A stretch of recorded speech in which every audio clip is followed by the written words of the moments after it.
Test 1, 2, 3. Test 3, 2, 1.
I'm going to call to order the Quality and Safety, Patient Safety Committee meeting for Monday, February the 12th. And I don't believe, do we have wishing to address anybody out there? No, okay. All right, so we will continue going on. I need a motion to approve the minutes from the last committee meeting from November 13th. Do I have a motion to approve? I have a motion from Ms. Arizola. Can I have a second? Second. Thank you, Dr. Miller. All right, and now we're going to move on to the quality and patient safety reports. And we're going to start with Dr. Carla Putty, who's going to share with us a patient story.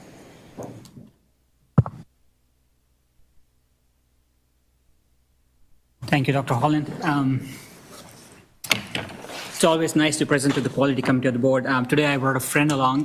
Dr. Razak Badamosi is stepping in as the interim VP of quality. So I wanted to make sure that he understands what it seems to sit here and present to the board. I want to make sure he feels this too.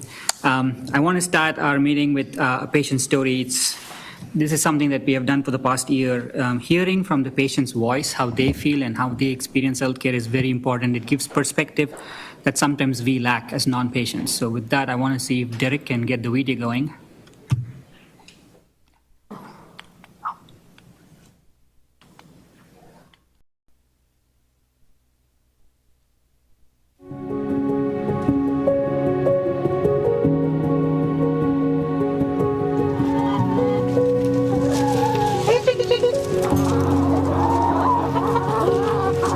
That's Sir Galahad.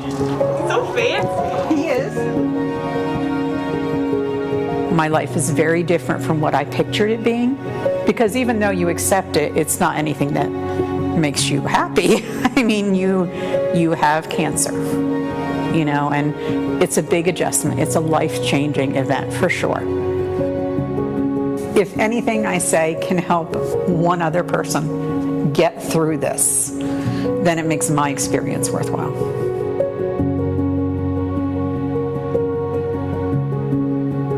My name is Laura Kane, and I live with my daughter and my son-in-law and my beautiful granddaughter, Lainey. I started feeling very fatigued, and my daughter insisted that I go to the doctor. 3 days later, I was told I had cancer. The state of mind I was in was, I went in my bathroom and I dryers, my brushes. I wasn't able to think ahead enough that it would grow back, you know, because I couldn't process. It was too much, too fast.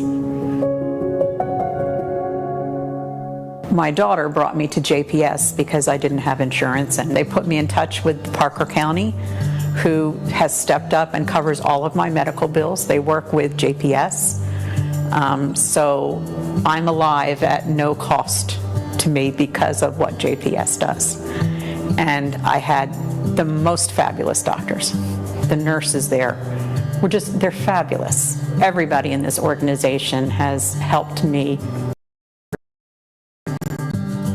The good thing is chemo gives you a lot of downtime, so you use that time to be introspective. I'm a caretaker and nurturer. I had to stop trying to care for everybody else and care for me. There needs to be somebody who can advocate for them when they feel like they need to be better than they are. Somebody that they're not afraid to be like curled up in a fetal position in the ball, you know, somebody who can run grocery shopping, anybody. There has to be at least one person. Somebody to sit down and tell you it's okay to not be okay. Right. Because it is okay. You know, some days you are just not okay. You know, and that type of support system allows me to focus on having better days. Because I don't have to worry about saying I'm sorry for the bad Every days. day, yeah. The love that I receive, I need to give back to. You know, and I had to keep sight of that on the bad days. You know, I'm not just doing this for me. You know, I'm doing this because I want to be there for my granddaughter. I want to be there for my daughter. Because that little 5-year-old girl over there, I will see graduate. And I have to make it 13 more years. My heart.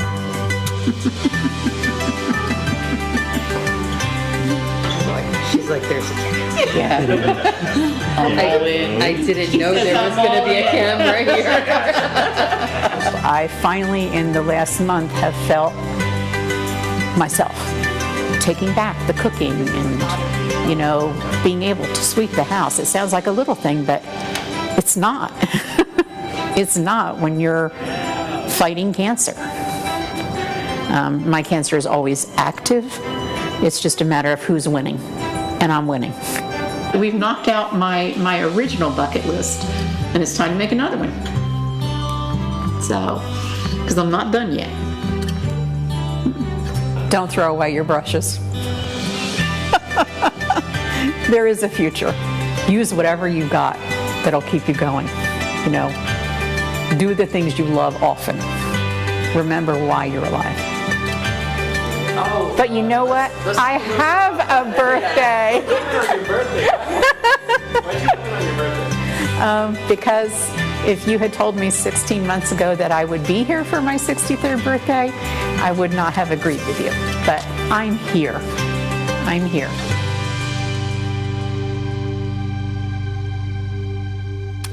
Thank you for watching. That was Laura's story, and Laura's story is one of strength and courage, and her desire to give back was amazing. She called our caregivers fabulous in that video, and in that, I want to move to our next section, which is the Patient Safety Recognition Awards. These are awards we give out monthly to teams who do exceptional job in safety and clinical quality. We're going to do something different this time. Instead of having us take photos with each month, the winner of each month, we'll have all the winners stay at that sign, and then we'll take one picture at the end of it. For November 2023, the Dr. Charles E. Weber Jr. Golden Mid Award was given to the Healing Wings Clinic. Are they here? I don't know if they're here. The Healing Wings Clinic did some exceptional work as part of their HIV program. They do what is called a Rapid Start program. This is a program where they initiate early antiretroviral therapy in patients who are diagnosed newly with HIV. And as all of us know, starting medications soon and effectively is one of the best ways to achieve undetectable viral loads. For that, and for the many things that they do, the Healing Wings Clinic was given the award for November 2023. Thank you all for coming. Please give us a moment.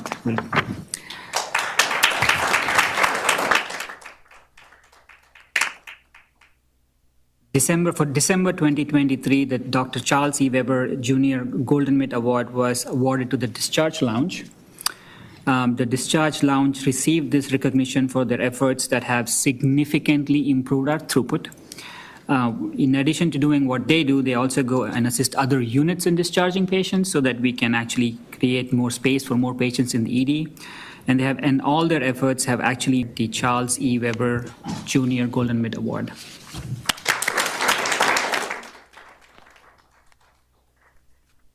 And for the month of January 2024, Dr. Charles E. Weber Jr. Golden Mid Award was presented to our facilities engineering team. They were given this award for a lot of things. They essentially make sure we are not freezing to death and not overheating. Please, come on. They do everything to keep our hospital operations smooth. They manage heating, ventilation, air conditioning, water systems, electrical systems.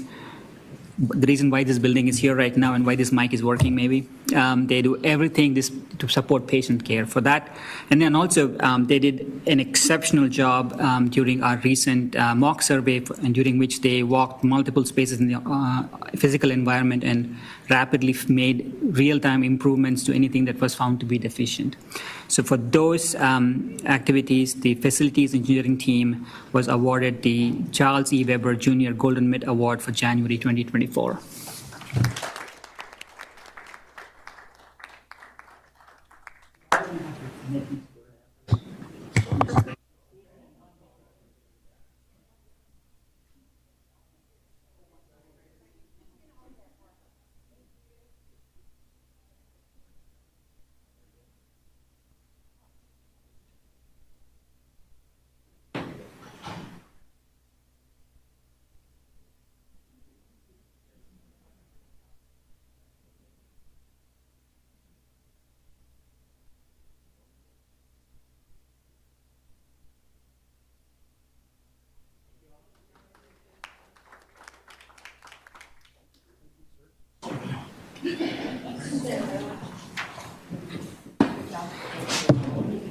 whenever we get out these awards, I'm always just amazed at the initiative that our teams take to, just make their piece of the team, the best that it possibly can be, and finding ways that they can continue to improve. And I just think that's just so wonderful, and I'm so glad that we award it, recognize it.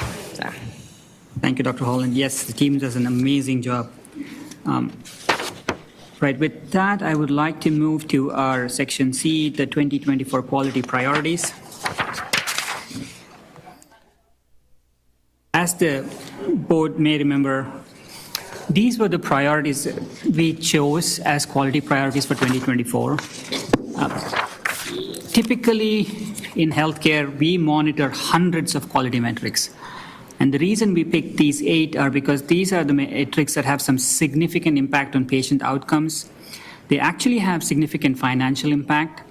And actually, this year, we also picked operational metrics because without operational efficiency, it's very difficult to deliver good clinical quality. And in addition to all those, there's also significant reputational impact. And this is why these were chosen as the quality priorities for 2024. And for the month of February 2024, I want to focus on the first 4 that have been bolded and underlined. So the first metric is catheter-associated urinary tract infections. This is a metric where we try to understand how do we compare to our own standard infection ratio of 1. If you're expected to have 1 infection and we have 1 infection, that's an SIR of 1. The aim would be to get an SIR of less than 1. And in the story of catheter-associated UTIs, we have done a lot of work last year and it's paying off dividends now. Our current state, we are better. And I have new data for January, which is not on this slide. And with January, our SIR rate is actually 0.84. This is work that's involved nursing, supply chain, physicians. We now have standard equipment, standard insertion and removal protocols, standard rounding on Foley's, and then a lot of work into making sure we are ordering the right test by the right person for the right patient.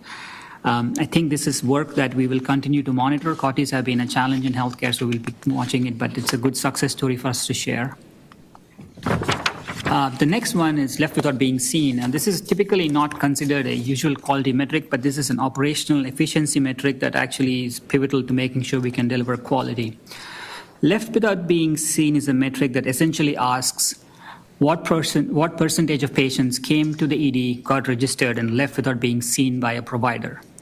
And the reason this metric is important is it measures how effectively we are able to care for patients who come to ED seeking emergency care. And more importantly, we know that patients who are leave without being seen from the ED actually have serious health outcomes. It is not that they were not sick and therefore they left. They actually they leave because they get tired of waiting. Last year in December, we were at 5.9%. This year, we're at 2.1%.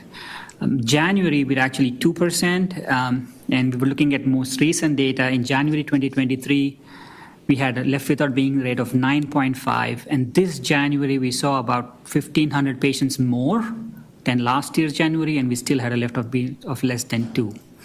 That is work that happens because of our ED colleagues at ED nursing, everybody in the emergency department optimizing their functions, and then the throughput team in the hospital that makes sure there are actually empty beds to making sure that we can. So the work that we do to discharge patients, the discharge lounge, actually helps with this. So this is a marker of system efficiency, and in all my time in healthcare, I've never seen this graph go this deep ever.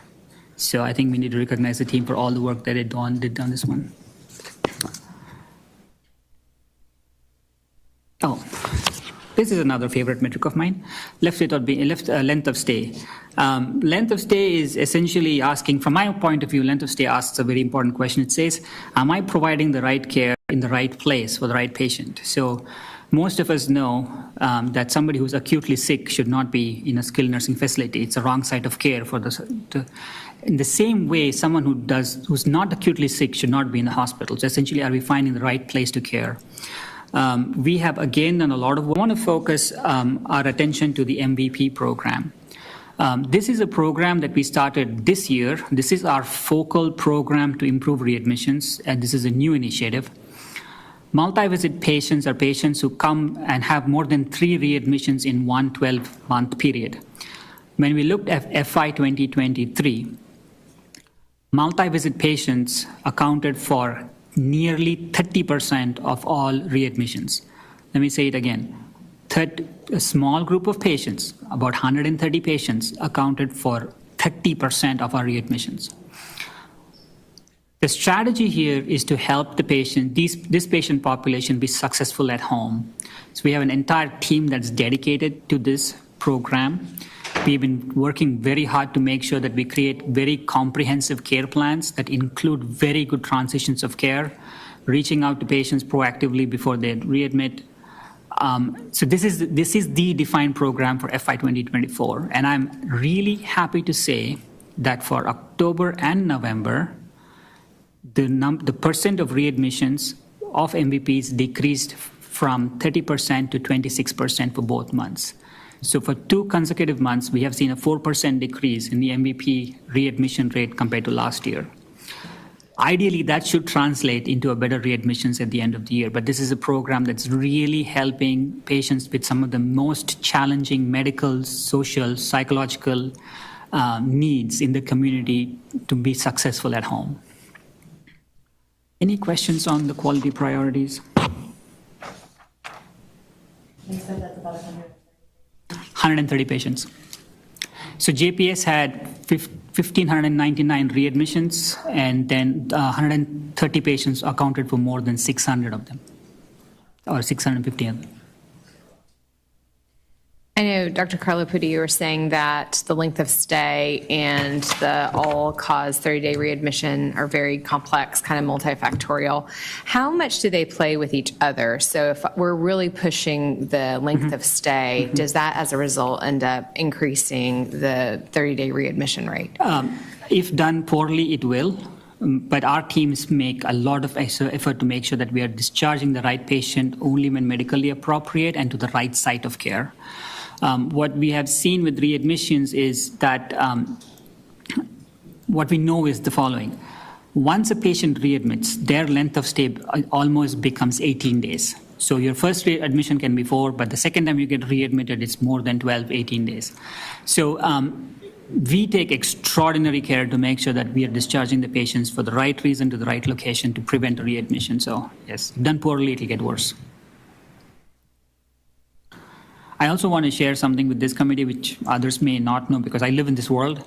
3 years ago, there was a multi-center review that looked at the association between readmissions and mortality. Because we have been working on readmissions for about 25 years, they looked at hospitals and health systems that were successful at meeting national benchmarks for readmission and those that were not. What this study showed is the complexity of healthcare that we provide and using a metric as a surrogate for that complexity. What the study showed is that institutions that succeeded in decreasing their readmissions had a slightly higher mortality rate than those who did not. So the question, there is still a lot of question about whether readmissions is actually capturing the acuity in the hospital. I think the 1990 paper on Medicare heart failure is how we got it on this journey, but it's a complex metric and we have to be very careful to balance both. Great question. With your One more question about this. I would love some context on the CAUTI rates, 2 in a month. I would love to know how many catheters do we place in this hospital well with just the 2 infections that are resulted from it. I think that would give a lot of context to this success because I have a feeling it's a lot of catheters that are placed correctly and well. So I'll be happy to provide you the data. It might be in the thousands or that's per what month, I was but expecting. we will try and get that data. 2 out of thousands is very impressive. Thank you. The denominator is so important. Thank you. With that, I'd like to move to our next section. This is the Culture of Safety Survey results. These are results that we present to the board every year. And I want to start with giving a little bit of history.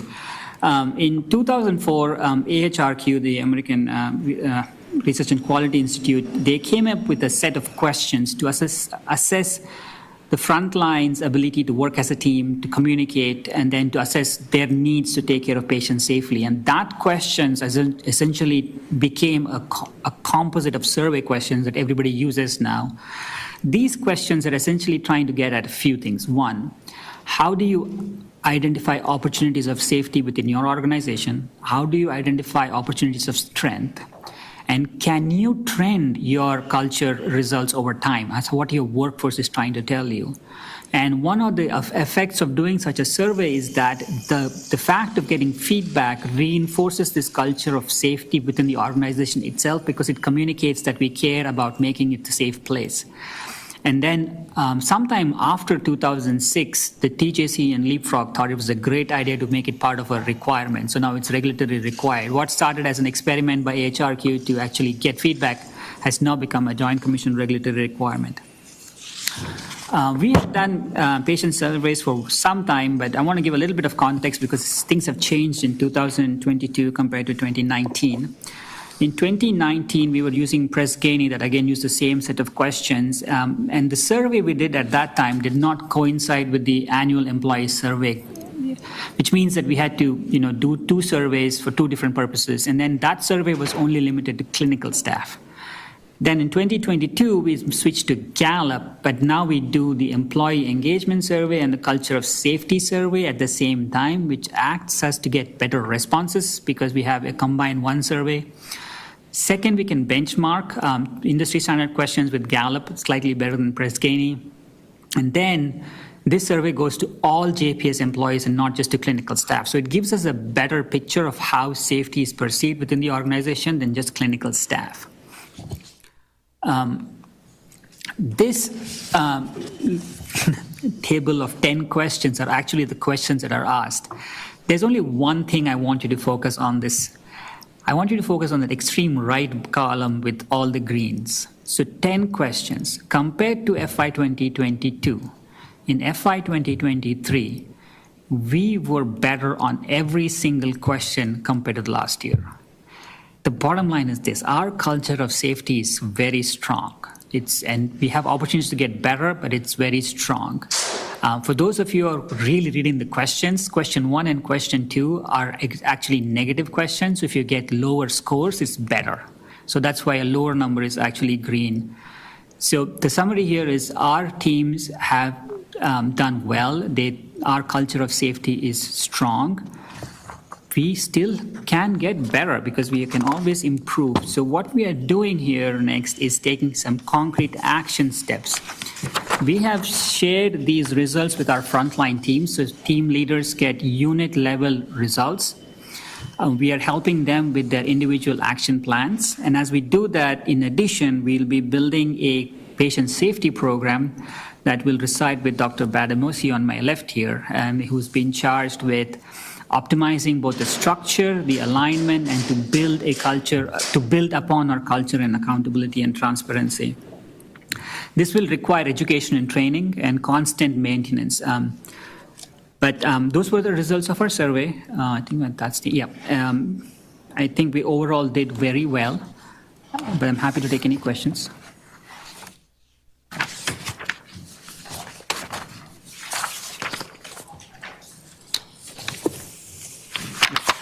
Any questions? There are no questions, and I'm happy to cede the floor to Dr. Elliott.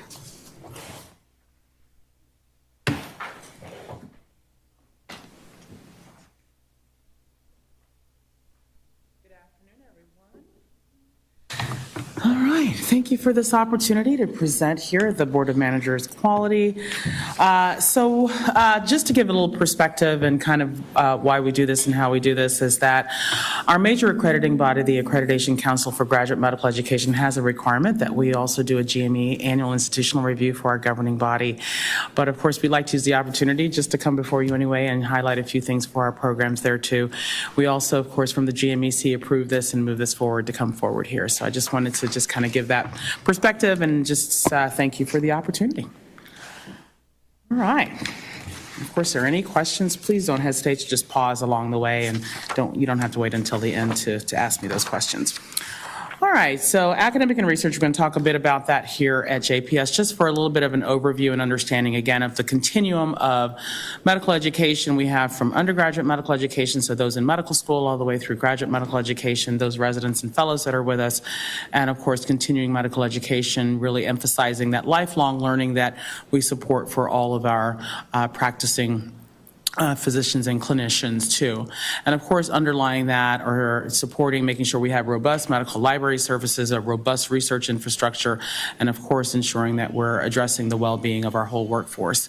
I do want to say just a little bit on the student side of things, for the undergraduate side of things. Our Office in Academic Affairs manages all students come through. So we look at it at the broad base in terms of healthcare education as a whole. We have almost 3,000 students come through. So it's important in that interprofessional education model that we are very, very strong in terms of monitoring that and having those nursing students, pharmacy students, allied health students, and all the students coming through our doors there. So we manage all of that, working collaboratively with our departments across the whole network to ensure we've got that capability to teach those future workforce. So, any questions on that slide? All right. So just a few quick wins and just to highlight for you. So we were very busy last year, this kind of focusing on our last academic year in looking at academic year 22-23 going into 24. So we had several successful ACGME site visits. We had a hospice and palliative medicine site visit.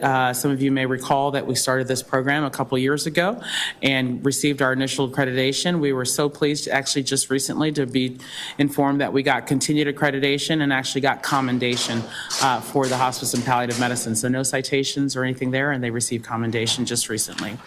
Also, our institutional site visit occurred last April, and we just received word just about a week or so ago that we did receive continued accreditation from the ACGME. So that's a big deal because without our institutional accreditation, you can't really have any of our programs. So we like to just definitely are very excited about that. We'll have our formalized letter within the next probably 45 to 60 days, and then if there are some areas for improvement or things we need to address, we can go ahead and work on those collaboratively across the organization. So that occurs every 10 years, that site visit, so we're pleased to know that. And then of course we had a clinical learning environment review last academic year too, and we'll be likely getting into the window of that in the next 6 to 12 months or so. So trying to work on a continual readiness model around clinical learning environment. Also, we have been the recipients of several state expansion grants, which really help us to do the work that we do. This has grown significantly over the several years, and so I will just say we have gotten, if you look a few years ago, we were probably getting about 500,000. We are now up to almost about 3.3. So we've increased slowly but surely, and it's allowed us to have the growth of our programs. Emergency medicine, family medicine supports that. Psychiatry has grown also from a few years ago from just 6 residents per year to now 10 per year. Child and adolescent psychiatry is also a new program, and we're pleased to have received support through the state's Texas Child Mental Health Care Consortium, and working with that to build that. So we have our first class of child and adolescent psychiatry as a new fellowship this year. And then, of course, things that we continue to work on is our recruitment and retention of our own residents. We'll talk a little bit about that. And then, of course, continuing our research and scholarly activities. Any questions there? All right. All righty. We're doing better. We're stabilizing. We're much better than we were before. I can talk a little bit about that. So with regards to when we look at kind of who's attracted to us in terms of the underrepresented in medicine that's identified. When we identify that nationally for those students, they usually talk about Black, African American, Hispanic, Latino populations, Native American, Pacific Islander, those populations. We tend to attract, our Black, African American, Latino population there for our patients and for our residents. And so we have about incoming this last year around 12% Latinx, and then we also had about probably about 6 to 7% Black and African American.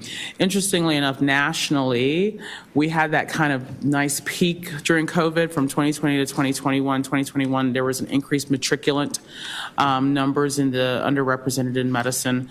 That's kind of trended back down. I think it was just, COVID was, people wanted to get out there and help, which was great, but we'll probably continue to monitor that. So we're kind of trending with national trends and even probably a little further ahead than that. Okay. Just to say a little bit about our match trends here too. And so just to know that we tend to see mostly Texas schools coming here. And so that's great to see that. And so we're just trending up a little bit, just kind of showing you that. These are our programs here, as you see, almost about 230 plus residents and our different programs and fellowships, our program directors that we're excited to continue this. You have Dr. Casey here who's been doing this for a long time and just doing a great job there in family medicine, and our other programs that are here too, and our chairs that support those programs. And all our programs have full accreditation there. We also have some academic and hospital partners that help us to do this work too. We have several of them listed here, as you can see from Baylor All Saints. They have some new graduate medical education programs. They also rotate a few of those residents over here. They're emergency medicine residents, general surgery, just a few of those over here in different areas of our hospital. And then Baylor University Medical Center actually is probably a major partner with us, helping us really help with our surgery, clinical activities there, and educational activities there. See with Dr. Miller as chair there, of course, working with Dr. Olivas as our site director on that. So we have about 15 residents, FTEs, that come through, and also helping us to support our level 1 trauma center initiatives there. UT Southwestern, we also have ophthalmology, oral maxillofacial surgery, and urology also there, providing that educational and clinical services there. Medical City Fort Worth have a few also coming through in those specialties listed there, including Medical City Weatherford. And then we've also had some recent partnerships with our military to have a couple of them training with us here. All right, I just want to talk a little bit about this. We do monitor our board pass rates to ensure that we are staying strong and really, of course, graduating, having our residents to be board certified, excellent physicians from JPS. We still have a few numbers that are pending for us for 2023, but as recently as of Friday, I've got a few updates. So let me talk a little bit about 2022, just for some clarification there too. You saw probably a bit of a dip there in orthopedics, but just to say that number is probably closer to 75%. They had all of their graduates. They have four per year, and their 4 graduates did pass their written exam. A couple just had a bit of a challenge with their oral exams. So if you look at that, it's probably closer to 75%. However, I want to just commend the orthopedic group because they really put a lot of effort to get those numbers right back up to 100% and putting that in didactics and all the support for our residents to make sure they're meeting both the oral and the written there. So they have hit their 100% and continue to maintain that. We also learned just Friday, family medicine hit 100% again. They've been 100%, as you can see, across the board. So that's just showing the excellence of our program there too. And then we're still awaiting some of the other reports too. So as soon as those are available, we will report those. And then just we love to see kind of where our grads are going. We usually look at, this is just really more so the immediate grads. So we also track those grads that may leave us for about within a 5-year kind of coming back, because we know folks go and do fellowships, or they may be here and then transitional year and doing other things, but they come back to JPS. So that's a different number that we only get that once a year in collaboration working with our med staff office. But we also like to track asking our residents as they're graduating where they're going to be. And so this reflects that number. And so we had 16%, which we like to see that. And that included joining practices in family medicine and psychiatry, and then having a few of them stay on in our fellowships too. So we had a few stay on in sports medicine, child and adolescent psychiatry to stay on. So it was nice to see that. And of course, staying in Tarrant County and the DFW Metroplex, most of our grads still stay in Texas. And this is a reminder of some of the institutional priorities we're looking ahead and continuing to work on. We've got a few more site visits coming up. The major one in child and adolescent psychiatry will have their kind of real finalized accreditation site visit. So we're eagerly anticipating that for the spring. And so that will be happening. And so we're in a prep mode with them. And then podiatry, it's hard to believe their last site visit was 2019. So they're in a 5-year cycle. So we'll help them kind of prep. And they did really great the last time also. So we anticipate a good outcome there also. And then, of course, continual readiness, just like with Joint Commission, we look at our clinical learning environment, and so it's continuing those activities. And then, of course, we're always looking for what do we need to be able to provide the best care for our patients in our communities. So that's going to be an ongoing thing. We have to understand what we need in terms of new GME programs, expansions, funding opportunities, because everybody will say, well, we can do that, but how do we fund it too? So those are things we look at in collaboration and jointly. So we will be looking at all that as we do continually. That's how we have grown some of our areas. We've grown psychiatry because of those areas. We've grown in our child and adolescent. We've grown family. We've grown emergency medicine, different things to be able to address that. And then just continue our collaborative efforts to increase the retention of our graduates. We'd like to see even more of our graduates joining the practice and being practicing physicians here in JPS and Tarrant County. And so I'm excited to just continue that work with our physician partners and leaders, and excited to work with Dr. Lawi, with CLAIM and with IES and everyone else to be able to really look at this. And so we're very excited together to do this work. And then, of course, we start to look at this even earlier than medical school, right? We need to kind of think about those pipeline or pathway programs, not just for residents and physicians, but for all of our healthcare workforce. So we're doing a lot of effort in looking at how do we even start even earlier, inspiring students to be able to join and be a part of our healthcare workforce here at JPS. So doing some work there. And then speaking of students, just to know we've got a lot of active affiliations with many institutions across multiple disciplines. As I mentioned to you, we do a lot. Nursing, pharmacy, allied health, PT, OT, all of the things that you can imagine, everything from social work, dietetics, nutrition sciences, all of it. So all of it matters for every single area of our workforce. And so we have students and we have partners. So these are some of our major partners. And I would include also like Texas Wesleyan on that list that may not be there, and Tarleton and all these others that are local, but we have them across the board. And so we have almost 3,000 students come through our doors annually, which is pretty amazing. And I really appreciate our team that really works very closely in making sure we're monitoring all those students and getting them the education that they need. And then just briefly, just to touch on this, because as I said, one of the underlying supports that we need to have is the research and having that as a support for all of the activities we do academically.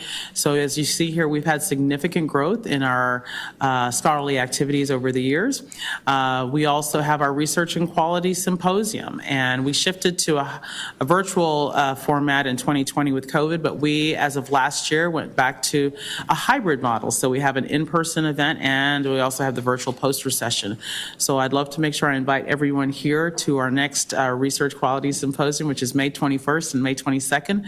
May 21st will be an incredible event where we're going to be at the TCU Blue, but we're going to be doing this. We're from 4 to 8. We're going to have posters and breakout sessions and discussions, and also a keynote speaker that evening. And so we'll have all of our areas represented there. And then on the 22nd, we'll have a virtual poster session also there.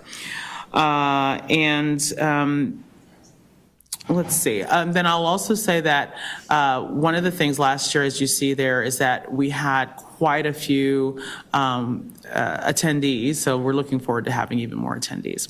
And then scholarly activity-wise, we have increase that too, or stabilize that. We've had some peaks in the last couple of years, but we continue to have a robust scholarly activity. But one of the things we're going to be looking at this year is how we actually capture that data even more so. And so I think that's where we'd love to see is people reporting that even more so what they're doing. So we're working and looking at that again to make sure we're truly capturing what's happening across the organization and across the network.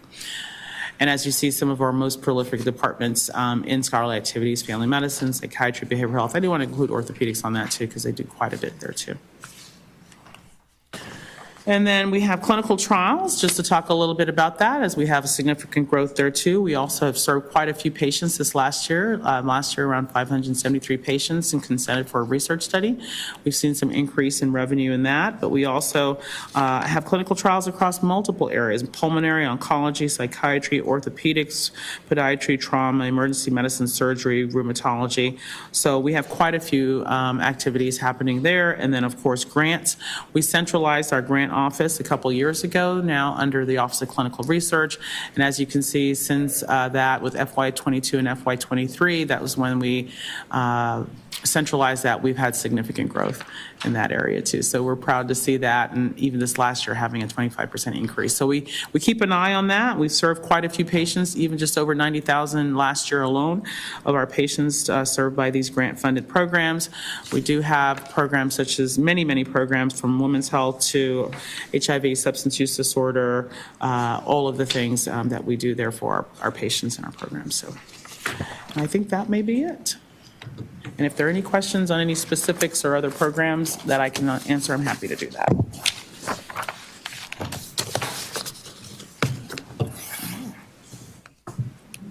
All right. Thanks for the support, everyone. Have a great one. Thank you.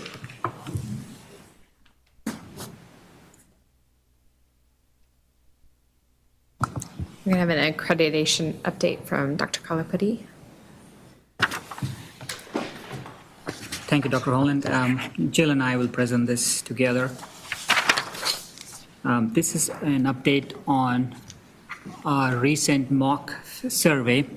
Vizient came in December and January and did two different surveys. In December, the survey was focused on the clinical side of it. We had 6 clinical surveyors with specialization in infection control, behavioral health, pharmacy. We had a physician.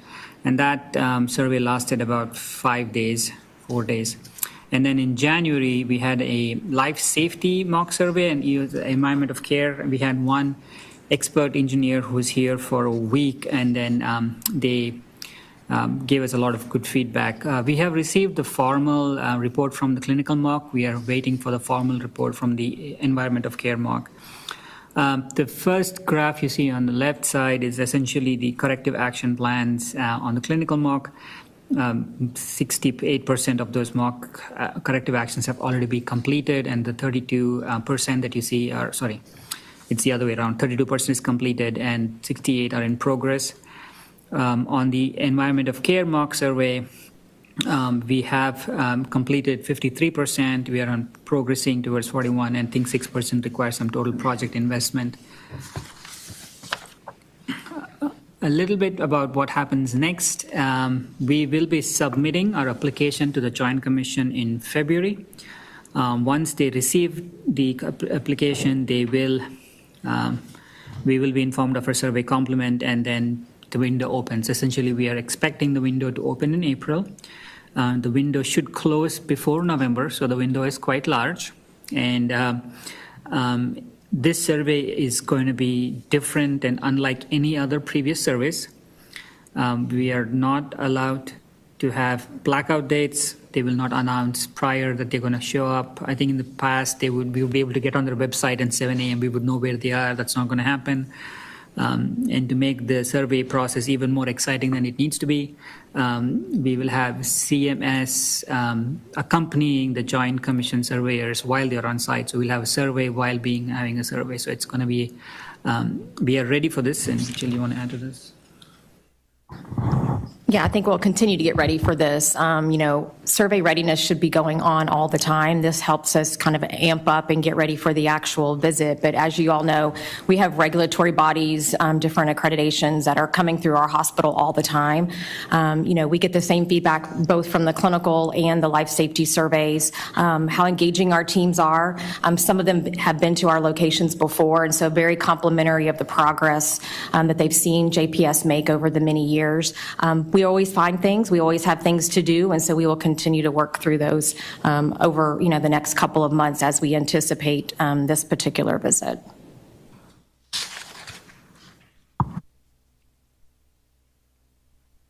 I think that's it we have for the open session. We have a closed session. Anybody have any questions about surveys? So with that, we will go ahead and close the open portion of the meeting and gavel that.